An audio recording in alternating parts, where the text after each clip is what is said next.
He sniffed out 6 bombs, saved 12 lives. Then a jungle snake took his one day before freedom.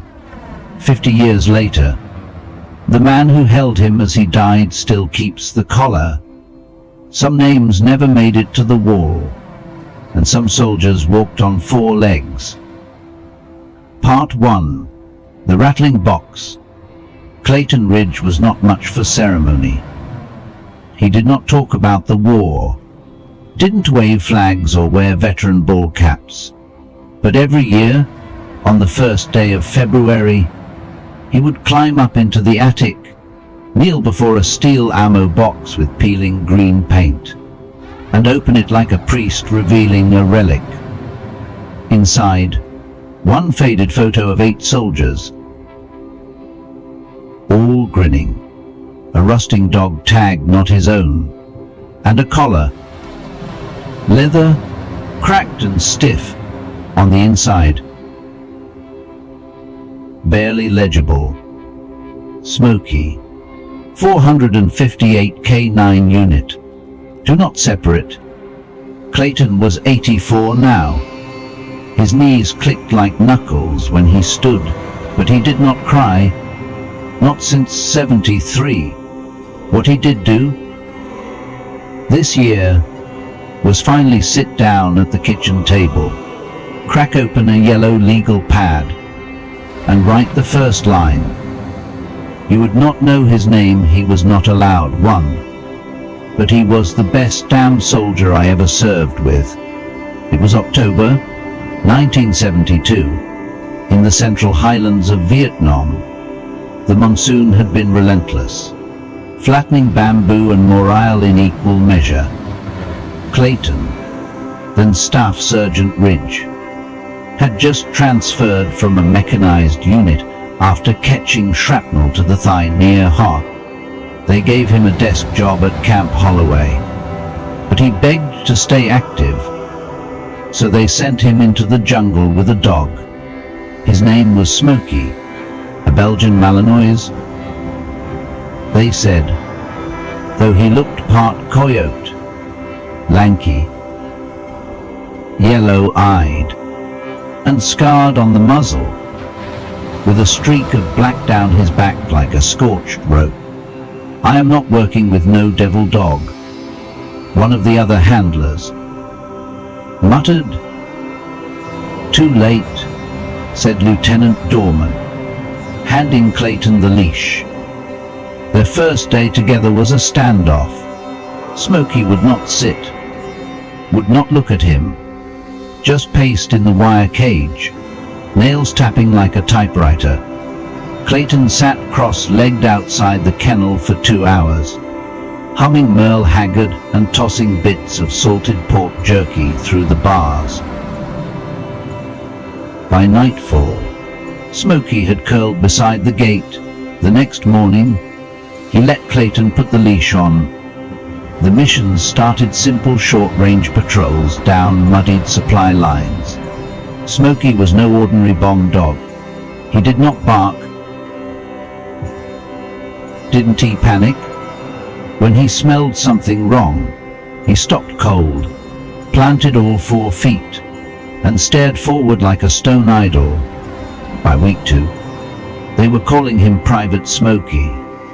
By we, he would saved 3 men.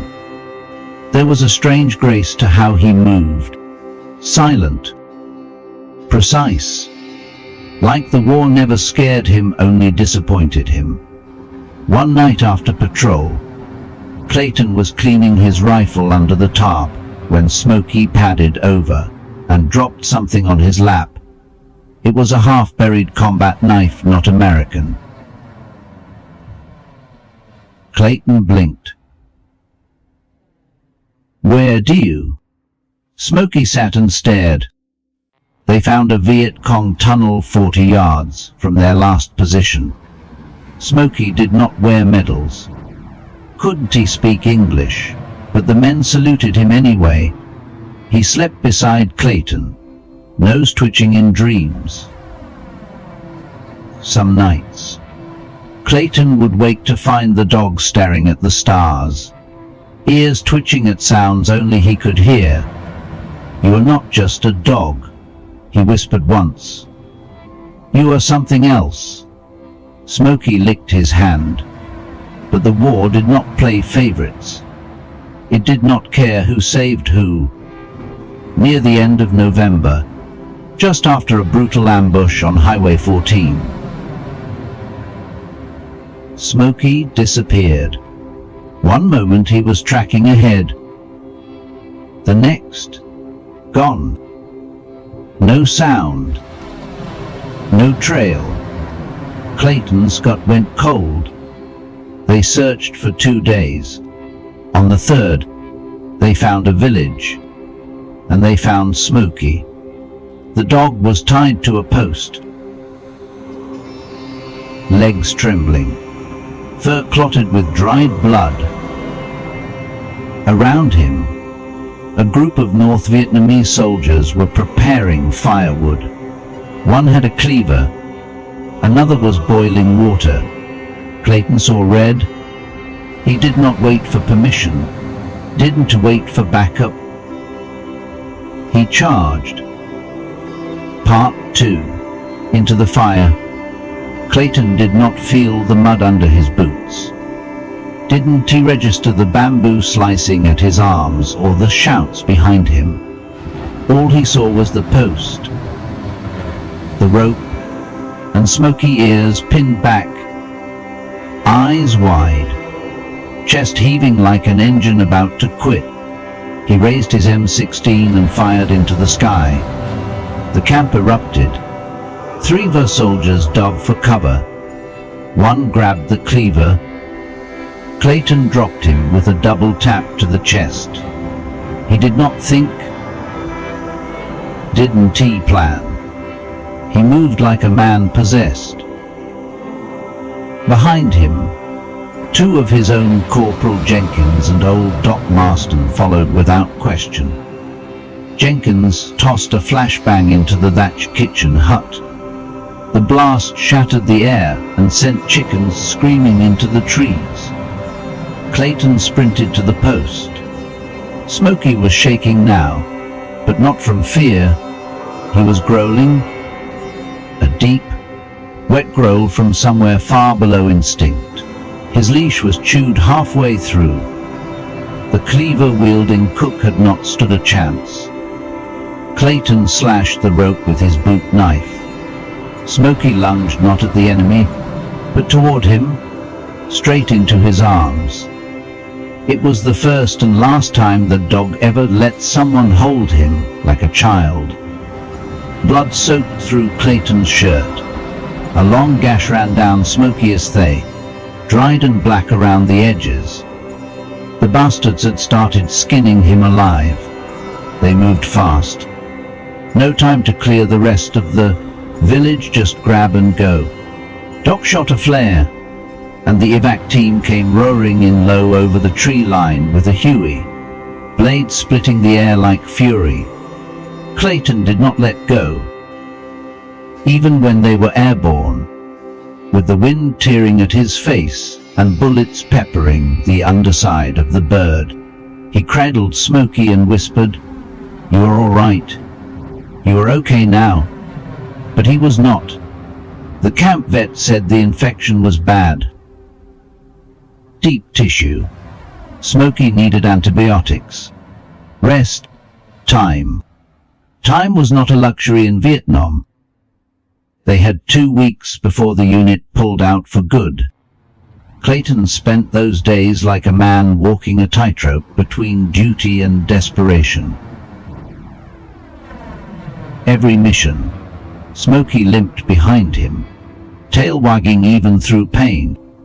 Every step a testament to something unspoken, not loyalty, not training, but love. And war do not make space for that word. On New Year's Eve, they sat around a burn barrel behind the barracks. One last patrol the next morning, then home. Clayton fed Smokey strips of rehydrated beef jerky and scratched the dog's scared ear. "You are going to see snow," "You hear me?" he said. "Oregon snow. You will hate it. You will love it." Smokey nudged his hand and licked the salt off his wrist. That night, Clayton dreamt of a house with a fence and a porch, a dog bed by the fireplace, a coffee can full of biscuits, an old collar hanging on the wall. He dreamt of peace. He woke up alone. The bunk beside his was empty. No scratch of paws on the floor, no tail thump. Clayton's throat clenched. He grabbed his boots, slung his rifle, and ran. Outside, the rain had started soft, steady, like 1,000 whispers in the trees. He shouted until his voice cracked. "Smokey." The camp stirred. A few others joined the search. They fanned out through the perimeter, then beyond, and then someone yelled. Clayton sprinted toward the sound. Heart. Hammering. He found Smokey lying under a gnarled banana tree. Sides heaving, one leg twitching. Beside him, a dead king cobra, fangs still bared, its head crushed. Smokey had killed it, but not before it struck. The venom had done its work. Clayton dropped to his knees. Not now, Smokey. Come on." He pulled the dog into his lap, hands shaking, eyes stinging. "I told you we were going home." He choked. "I promised you."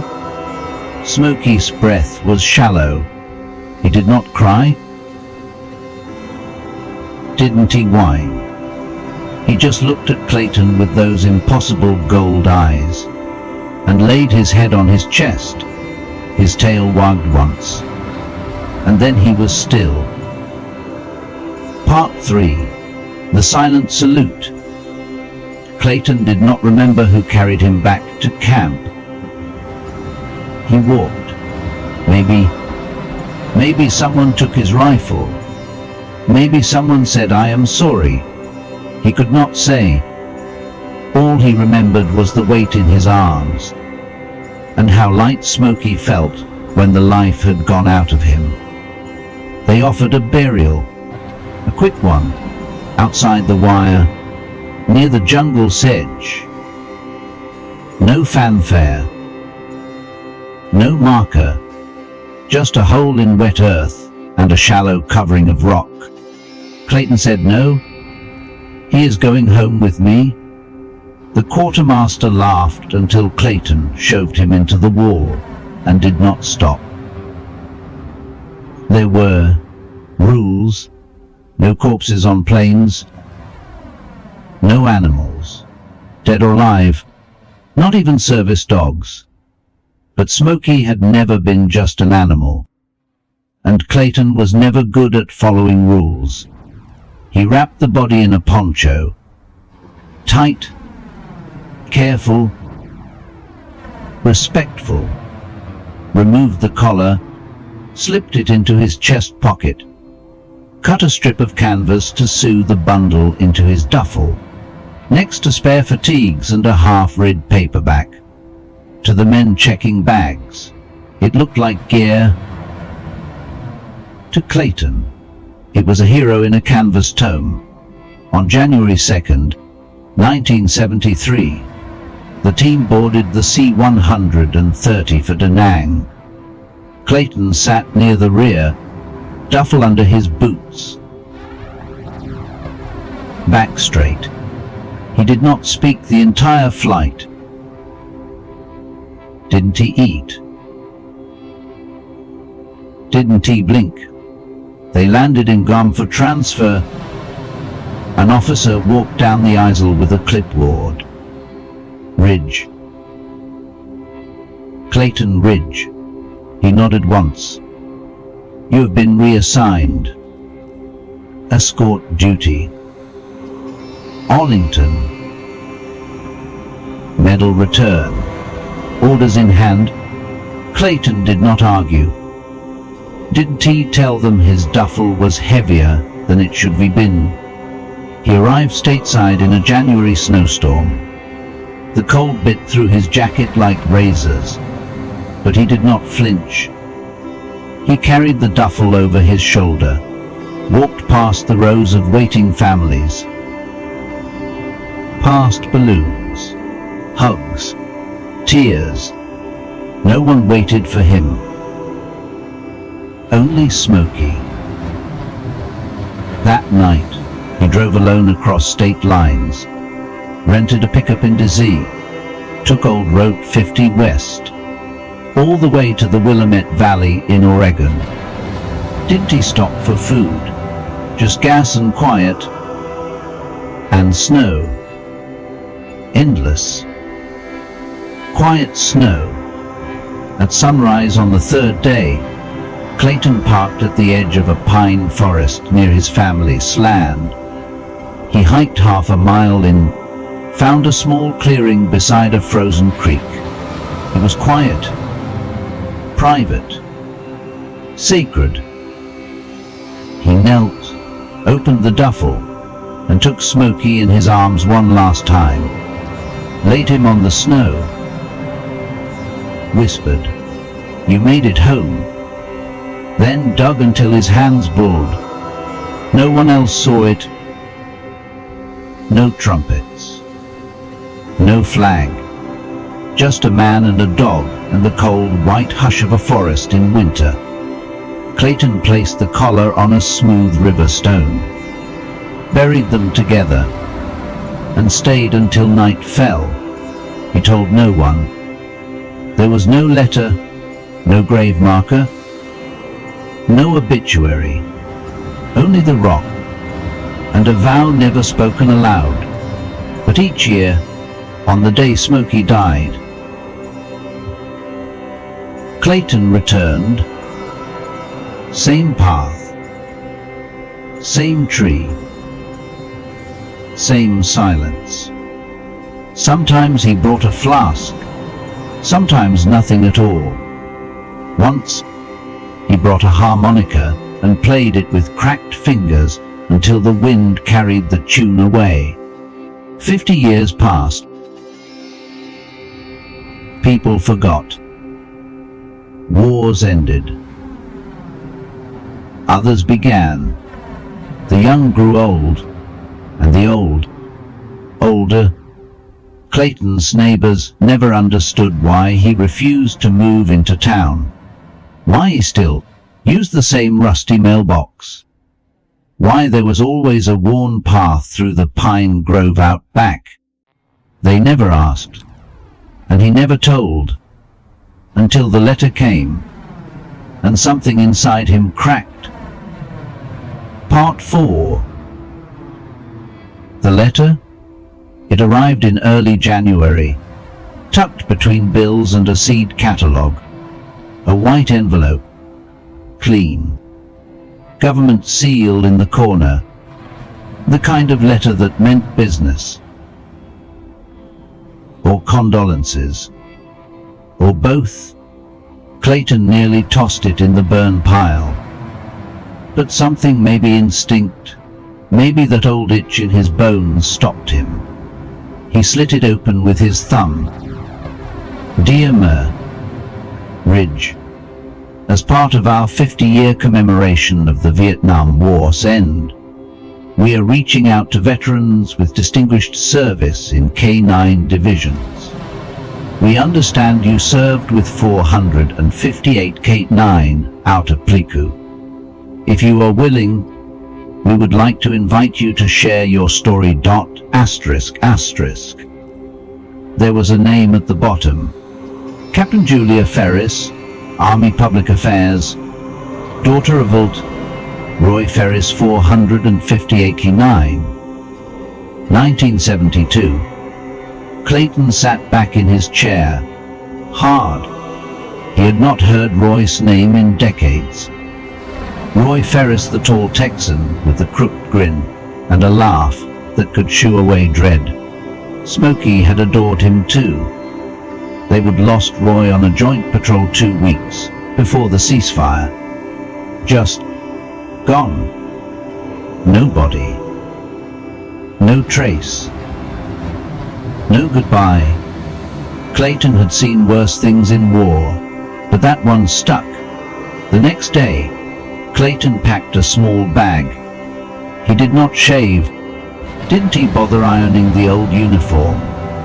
But he did take Smokey's collar, wrapped it in a red bandana and slipped it into his coat pocket like a badge. The army had set up the event at a convention hall outside Eugene.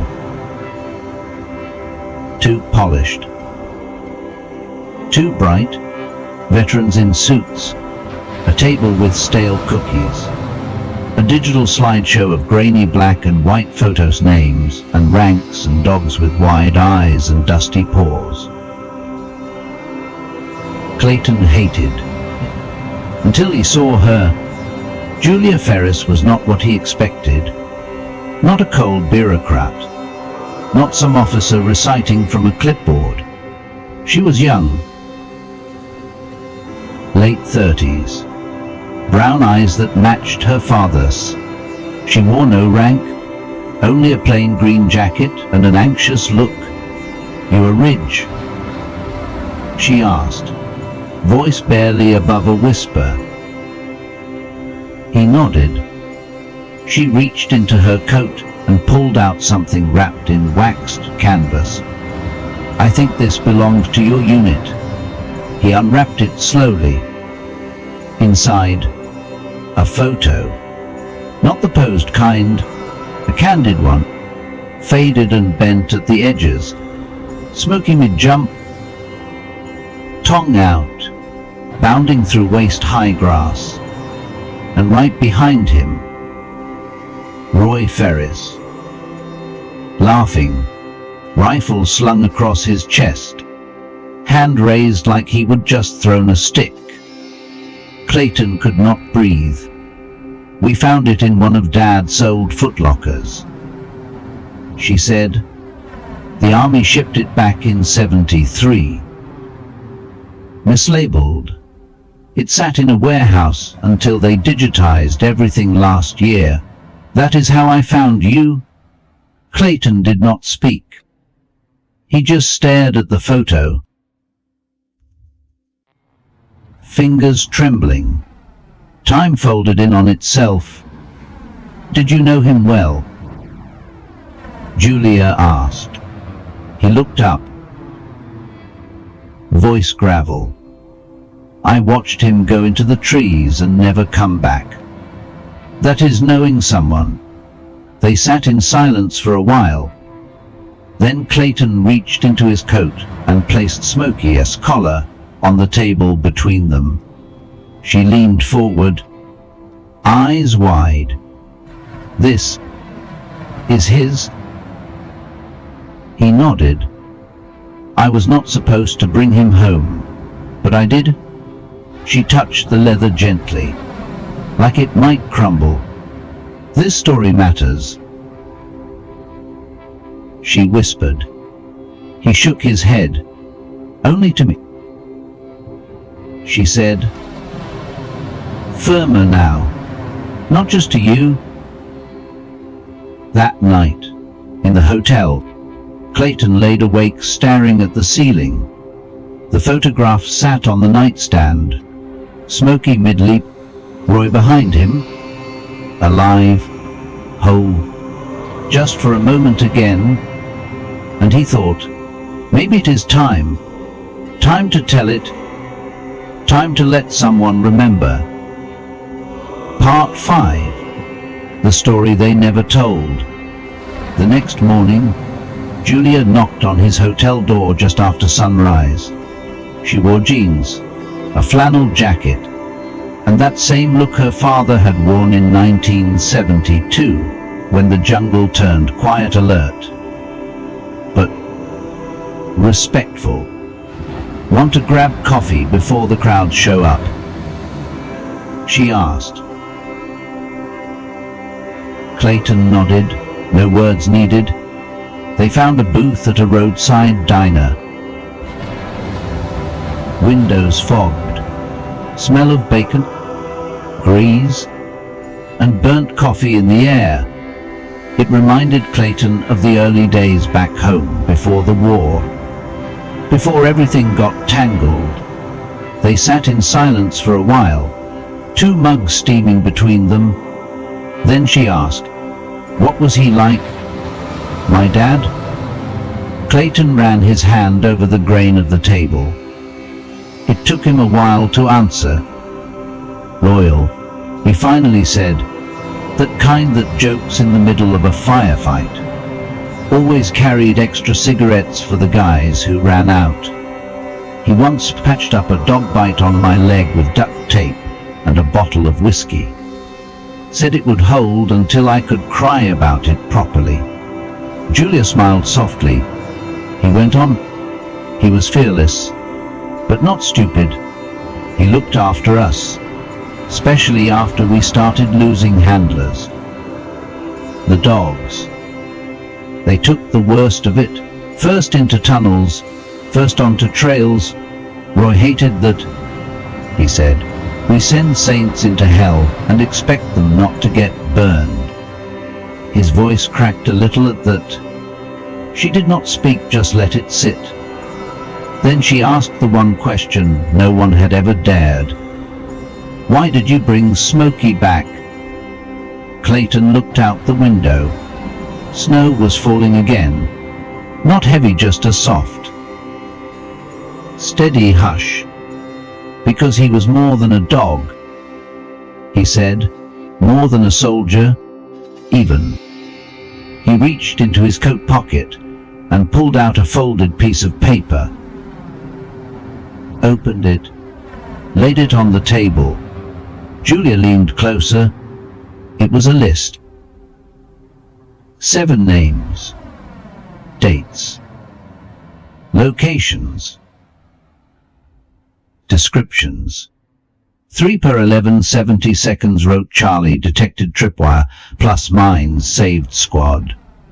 4 per 29 70 seconds firebase, echo alerted, ambush 2 VC, captured alive. 6 per 0 372 rescued handler me, after I blacked out from heat stroke. Licked my face for 20 mins until help came. And so on. At the bottom, 1 per 0 on a 73 killed Cobra. Died next morning. Julia's hand covered her mouth. Clayton cleared his throat. It sounded like gravel sliding down a well. He never got a medal. Never got a flag. Hell, his name is not even in a record book. He looked at her. Not angry. Just tired. But he is still buried under my trees. And I still remember every breath he took. Julia reached across the table and gently touched the list. "I want to tell his story," she said. Clayton shook his head slowly. "No one wants a story that ends in silence." "I do," she replied, "because that silence still echoes." Later that afternoon, back at the hall, a young corporal tried to usher Clayton into a veterans panel. He declined. Instead, he walked the rows of photo boards, names, dogs, units. Stopped at one labeled handlers lost. Dogs never recovered. He stared for a long time, then pulled out a pen from his pocket. And in the margin, beside one forgotten listing, he scribbled, "Smokey, found, buried under the pines, Oregon." It was not official, but it was enough. For now. Part 6. The clearing. 3 weeks later, Julia showed up in a rental car at the edge of Clayton's land. She did not call ahead, just pulled up slow, tires crunching the gravel, stepped out in boots that were not made for Oregon mud. Clayton was already on the porch. He did not say a word, just pointed with his coffee mug toward the trees. "If you are serious about this," he said, "you would better be ready for a walk." They hiked in silence for 10 minutes, boots sinking into damp pine needles. The air smelled of moss and wood smoke. The trail curved along a low ridge, dipped past a creek, then rose gently into a clearing ringed with tall Douglas firs. Clayton stopped. "This is it." The spot was not marked. No flag. No stone. Just a circle of earth that somehow looked more still than the rest of the forest. He stepped forward, knelt, and brushed snow from a smooth river rock. The leather collar lay beneath it, cracked, weathered, still bearing the faint press of Smokey's name. Juliet knelt beside him. She did not touch it, just looked, her eyes filled with something heavy and reverent. "You came every year?" she asked quietly. Clayton nodded. "Every January." She looked around. "It is peaceful. It is where he stopped hurting," he said. They sat in silence for a long time. Birdsong returned to the trees. A squirrel chattered from a branch above. Wind moved through the pines like breath. Then Julia spoke. "Do you ever think about putting a marker here? A real one?" Clayton did not answer right away. "Finally," he said, "I used to think he would not want it. He never cared about attention." She turned to him. "And what about you?" He looked away. "I did not think anyone would come." She pulled a folded paper from her coat. "I have been working with a guy from the War Dog Memorial Fund. If you will let me, I would like to submit Smokey's name posthumously. There is a new wall going up in Colorado for unrecognized K9s. Clayton let out a slow breath. Not a sigh, something else. Like letting go of weight that had settled in his bones. "Do what you want," he said. Then, quieter, "just do not make it shiny." That afternoon, they returned to the house. Julia stayed for coffee, asked to scan the old photo, copied his handwritten list of Smokey's missions. Before she left, she turned back at the door. "I think people should hear this story." Clayton did not smile, but he did not frown either. After she left, he sat by the fire with Smokey's collar in his lap. "I guess it is your turn now," he said softly, "to be the one remembered." The flames crackled, wind rattled the windows, and for the first time in 50 years, Clayton Ridge did not feel quite so alone. Part 7. The Ones Who Remember. 2 months passed. Clayton did not hear from Julia. He figured the whole thing had died in a stack of paperwork somewhere in Dossie. That is how the army worked it, buried the living and lost the dead in folders. Numbers, silence. But then, one Tuesday in March, a letter came. It was not official this time.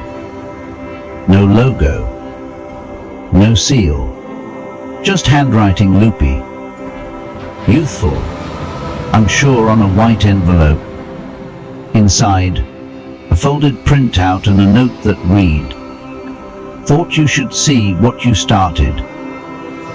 The printout showed a black and white photo. Smokey again, this time from the slideshow at the memorial. Beside it, a block of text titled, "The Dog Who Never Left the Jungle." The article was short, only a few hundred words, but it held the truth. Smokey missions. His rescue, his final act, and his burial. At the bottom, submitted by Clayton Ridge. Staff Sergeant, Rhett. He stared at that line for a long time. The next week, 2 more letters arrived. One from a former K9 handler in Indiana who had served with a dog named Dutch. The other from the daughter of a Vietnam vet who remembered stories of some dog who smelled out ambushes like a ghost. The letters kept coming. Postcards, emails Julia printed and forwarded, photos of men in their 70s holding pictures of their long-gone dogs. One man wrote, "I buried Rex in Thailand. You gave me the courage to speak his name again." Clayton did not know what to do with it all. He was not a storyteller. He did not like crowds. He barely liked company. But something inside him, something old and brittle, started to shift. He began replying to every letter by hand. Short notes. Clumsy spelling, but honest. "Thank you for remembering him. Yes, I still have the collar. He never did bark much." In late April, a box arrived. Inside was a small wooden plaque. Plain. Hand-carved. A brass plate read, "Smokey, K458, 1969-1973. Faithful, fierce, forgotten no more." No return address, just a slip of paper that said, "From the handlers who never got to bring theirs home." Clayton drove out to the clearing the next morning. He placed the plaque beside the stone and brushed away the pine needles. Then he sat back on his heels, looking at both markers. The plaque. The collar. One new, one worn. Both sacred. He sat there for hours. And for the first time, he spoke aloud, not just to the wind, but to Smokey. He told the whole story, the long version, the one with jokes and fear and laughter and blood and dreams that never came true. He told Smokey about the letters, about Julia, about how people were finally saying his name. The sun dipped low, the air turned cold. He stood slowly, knees creaking, back aching. But before he left, he laid a hand on the plaque and whispered, "You were never just mine. Were you?" Part 8. The invitation. The call came in early May. Clayton almost did not answer. He usually let the landline ring out. Telemarketers, survey takers, or worse, politicians. But something told him to pick up. "Ridge," a woman's voice said. "This is Captain Julia Ferris. I hope I am not disturbing you." He grunted. "Only if this is about selling me car insurance." She laughed. "Not this time." There was a pause. Then she said, "We are holding a dedication ceremony in Colorado Springs, the new War Dog Memorial Wall. Your story." Smokey's story. It will be read aloud. Another pause. And we would be honored if you would be the one to read it. Clayton did not answer right away. His hands gripped the phone cord like a rope in high wind. "I am not a speaker," he said. "You are the only one who was there." He stared out the window. The pine trees swayed like old soldiers saluting. "All right," he said, "I will come." He had not flown in over 40 years. Didn't he like it? But on June 14th, he boarded a plane with a carry-on bag, a black coat, and Smokey's collar wrapped in an old army bandana. The plane shook once during landing, and he muttered, "That better not be Smokey messing with me." The young man beside him smiled politely, not understanding. The memorial park was all clean stone and new flagpoles. Polished granite slabs bearing hundreds of names, both man and dog. Handlers, scouts, sentries, explosives teams. Some names had ranks, some just initials, but all of them were finally there. He met Julie at the gates. She wore her uniform this time not to show rank, but respect. "Still hate speeches?" she asked. He nodded. "Worse than trench foot." She handed him a worn folder. "It is short. You will be all right." He looked down at the pages. Typed words. His words. At the podium, he squinted into the sunlight. The crowd was quiet, rows of white folding chairs filled with families. Old veterans, a few children holding framed photos. He cleared his throat, voice thick as rain clouds. "My name is Clayton Ridge.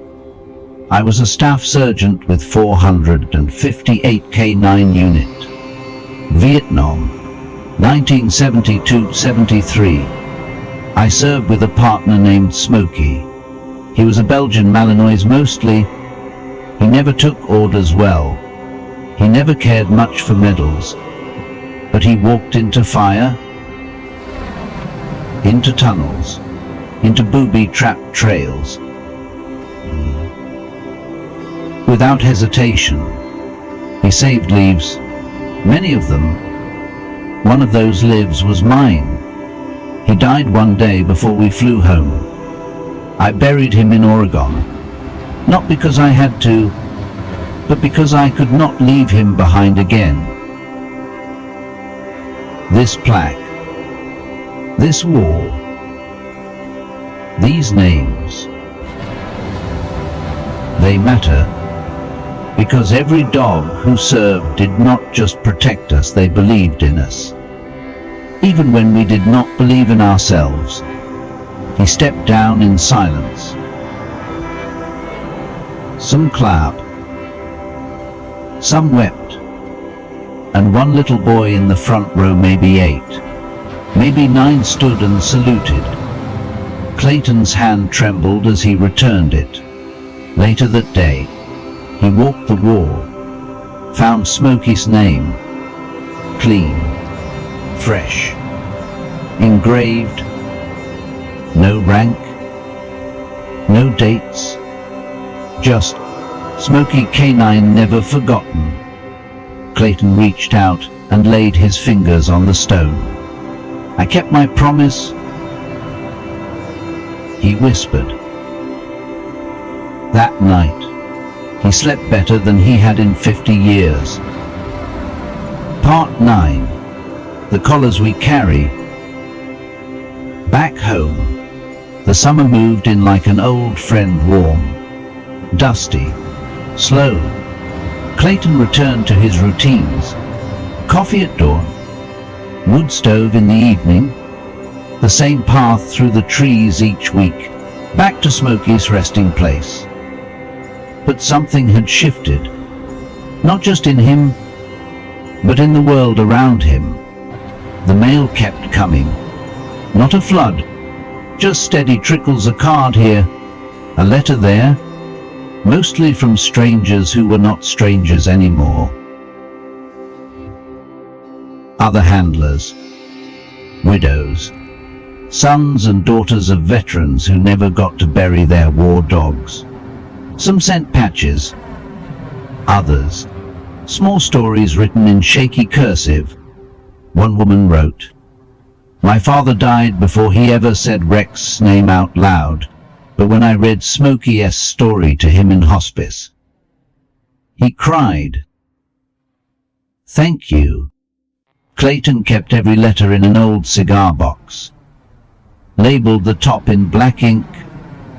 For those who remembered, sometimes he would open it and read a few, then tuck it away like a treasure, like it had always been meant for Smokey. One morning in late July, Clayton found a package at the foot of his porch. No name, no return address, just a simple cardboard box sealed with care. Inside, a hand-stitched leather collar, nearly identical to Smokey's but new. Untarnished, strong, and a note for the dog who served, for the man who did not forget. Use it when you are ready.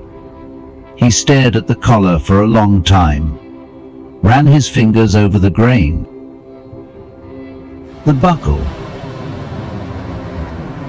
the stitching, then placed it gently on the mantel above the fireplace, next to the old one, side by side, the past and the maybe.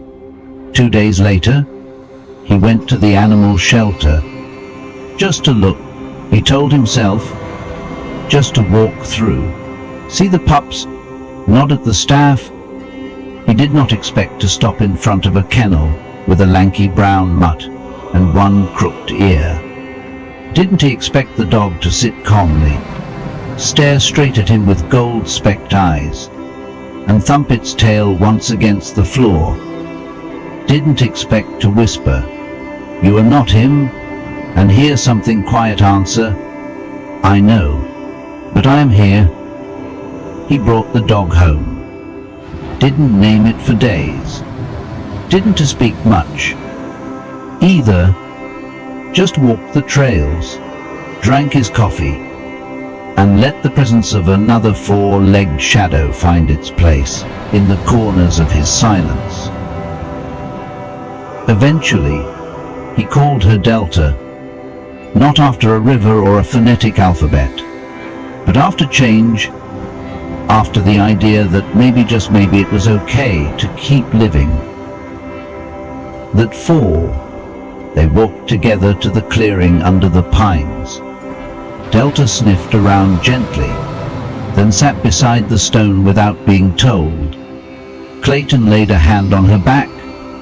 The fur was different, softer, younger, but the warmth was the same.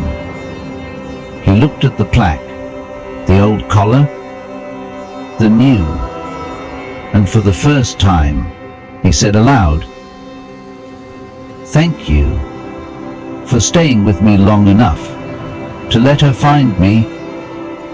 Part 10. The Last Watch.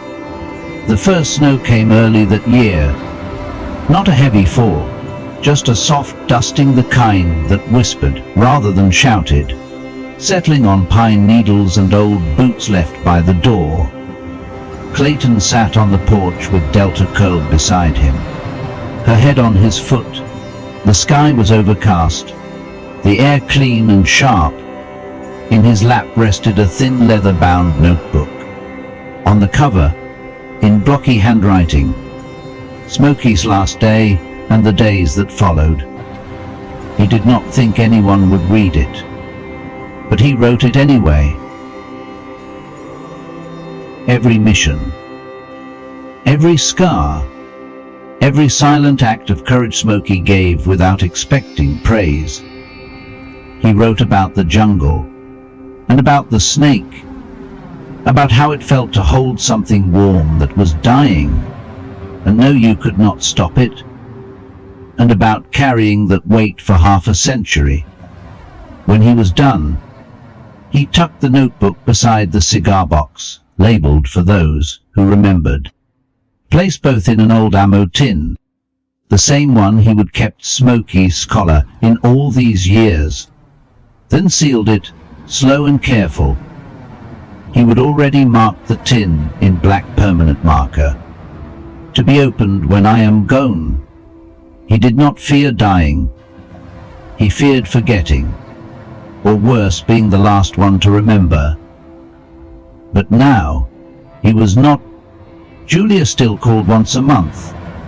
They did not say much, just checked in. She had adopted a dog to a rescued shepherd, mixed with anxious eyes and a need for belly rubs. She named him Roy. On January 1st, the 51st anniversary of Smokey's death, Clayton and Delta made the walk one more time. The trail had not changed. The trees still stood guard. The clearing was quiet, a hush of white and pine. He knelt at the plaque, brushing off the snow, hung the new collar Delta sold one gently on the wooden marker beside Smokey S. Delta sat beside him, not moving, not making a sound, and Clayton said the words he had never been brave enough to speak aloud. I am sorry I could not save you. I have lived a whole life you should be had. You deserved more than a burial under pine needles and silence. But I kept you alive in the only way I knew how. His voice cracked on the last line. Then Delta nudged her nose under his hand. And Clayton, old soldier, lone witness, silent mourner, smiled. When spring came, the first visitors arrived. A young couple from Virginia with a framed picture of a dog named Chesty. A quiet man from Utah with his grandson and an old leash. They all came to the same spot in the woods. They all found the stone, the plaque, the two collars, and the note nailed to the tree above them. This is the place where the forgotten are remembered.